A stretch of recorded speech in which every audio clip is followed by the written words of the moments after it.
J'allais rentrer dans le bois lorsque j'ai vu un gros truc blanc au milieu du pré là-bas. On le voit pas bien sur la caméra, mais à vue d'œil on le voit très bien. Ça doit être donc un champignon, soit un boule de neige, soit une coulmelle.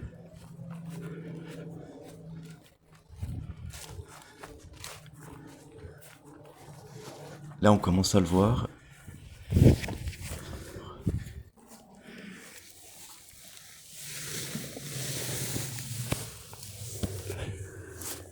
Là on le voit bien en face. Pendant que j'y pense, je tenais à remercier mes abonnés de s'être abonnés à ma chaîne. Alors apparemment, il y en a plusieurs. Et ça semble être des coulmelles. Il y en a une ici. Comme il a bien plu, elles ont été délavées de leur écaille. Donc du coup elles sont bien blanches. Donc de loin on aurait pu confondre avec un boule de neige. En tout cas elles ont l'air fraîches. Je vais en prendre une.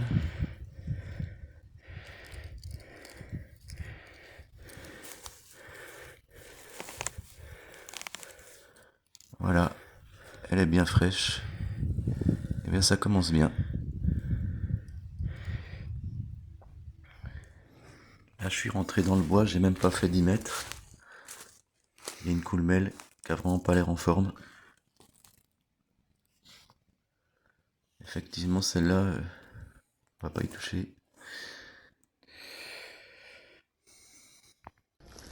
Là nous avons une amanite. Ça ressemble à une amanite panthère. Mais à mon avis c'est plus une amanite épaisse rougissante.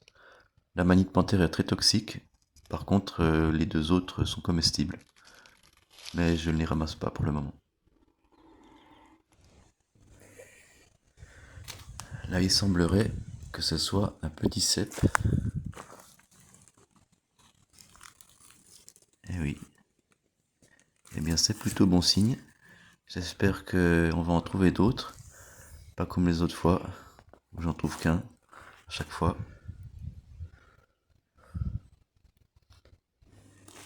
Ici nous avons encore des coulmelles, ou lépiotes élevées. Elles portent bien leur nom. Elles sont élevées. Celle-là a l'air un peu vieille, l'autre un peu plus fraîche. J'ai remarqué qu'elles étaient beaucoup plus hautes sur pied dans les bois que dans les prés. Là-bas, il y en a encore.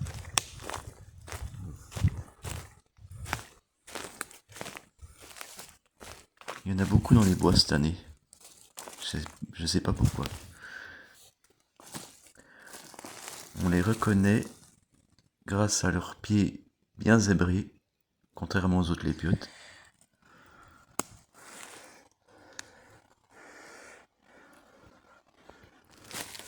Là-bas, on voit une belle lépiote qui n'est pas ouverte.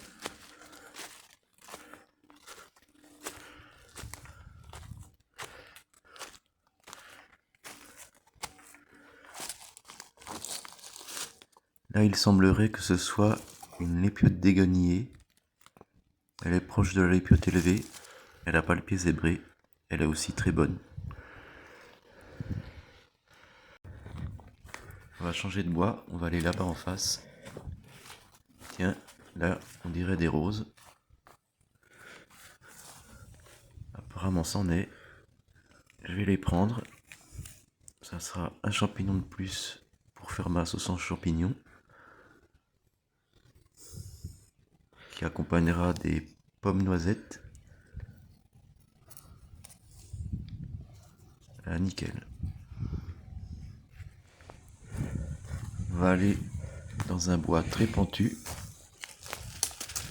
Normalement, il y a moins de passage dans les bois très en pente comme celui-ci.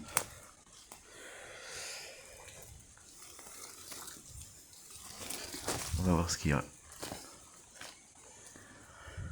Là, nous avons une chanterelle en tube. Moi, j'appelle ça des trompettes jaunes. Mais il y en a qui appellent ça des chanterelles jaunes. Enfin, elle a plein de noms comme beaucoup de champignons. C'est bizarre qu'il n'y en ait qu'une. On arrive en bas de cette grande pente. On va remonter de l'autre côté. Pour le moment, je n'ai pas trouvé grand chose. L'an dernier, de l'autre côté, il y avait beaucoup de trompettes jaunes. On va voir cette année. Toujours rien. Ici, l'an dernier, il y avait beaucoup de trompettes jaunes. Vu qu'on a trouvé une de l'autre côté, je me suis dit qu'il y en aura ici. Ouais, il y a encore une coulmelle. Encore là-bas. De la coulmelle.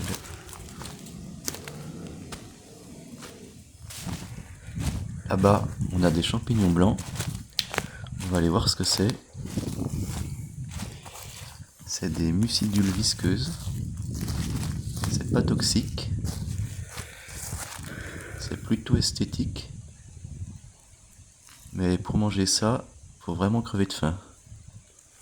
J'ai goûté et ça a évité. C'est visqueux, comme son nom l'indique.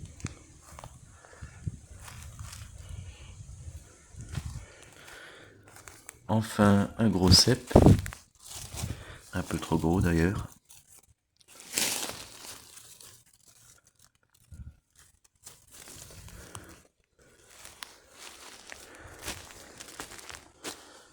J'ai vu qu'il y en avait un là-bas qui avait l'air beaucoup plus frais.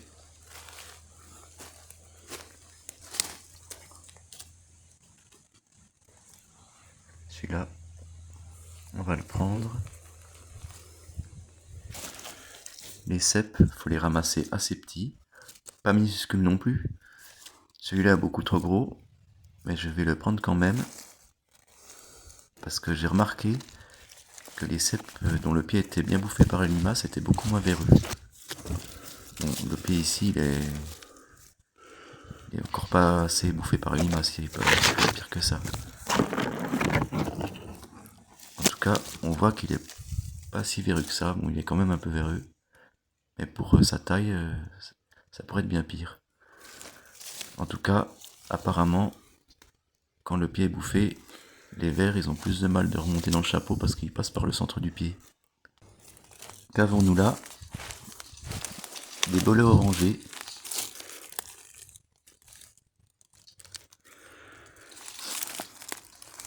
Je pense que je vais prendre celui qui paraît le plus frais.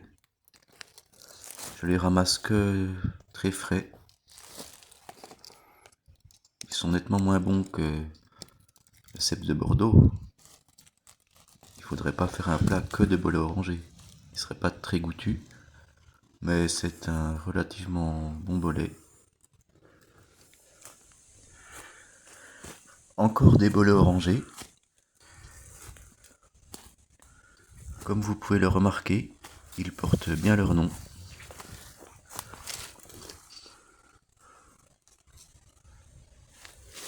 Celui-là, il a l'air bien. C'est comme ça qu'il faut les ramasser. Je vais le prendre celui-là.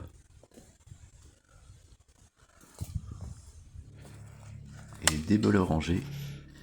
Dans les livres, on dit qu'il faut retirer le pied, ne pas le manger. Moi, je trouve que c'est le meilleur, c'est le plus croquant.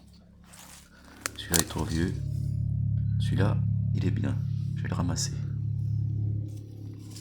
De retour dans les prés, ici nous avons des lépiotes grêles. Elles sont pas aussi bonnes que les coulmelles, mais elles sont très bonnes. Vous voyez le motif qu'elles ont. Elles sont un peu plus petites que les coulmelles aussi. Celles-là ont l'air bien fraîches. Je vais en prendre. Ne ramassez jamais une lépiote trop petite. Il existe une lépiote mortelle qui fait moins de 7 cm de diamètre. Même si vous êtes sûr. Celle-là c'est une grêle, mais il vaut mieux être très prudent. Les lépiotes élevées se mangent notamment en steak. Le pied ne se mange pas. Trop ligneux. Le centre du chapeau est trop caoutchouteux, même après la cuisson. Avec un filet d'huile de noix, c'est vraiment excellent.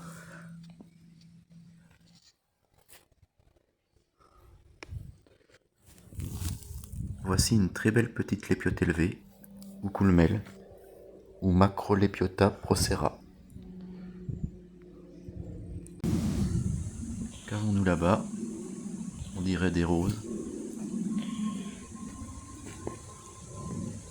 On va voir. Les lamelles sont roses. En tout cas, c'est des agariques comme les roses des prés. Mais ça doit pas être la même variété. De toute façon, je vais pas les ramasser au bord de la route. On va essayer de voir ce que c'est.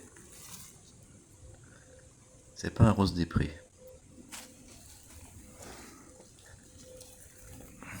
C'est un rose des bois, enfin un agaric des bois. L'anneau est très ample. On les reconnaît comme ça. Ils sont aussi de très bons comestibles. Voilà. Là, nous avons des faux mousserons, dont je vous ai bien parlé dans ma vidéo précédente. Ils ont l'air bien frais. En tout cas, lorsque vous ramassez des champignons, si vous avez la moindre hésitation, ne ramassez pas. J'espère que vous avez appris beaucoup de choses dans cette vidéo. Et sur ce, je vous dis à bientôt.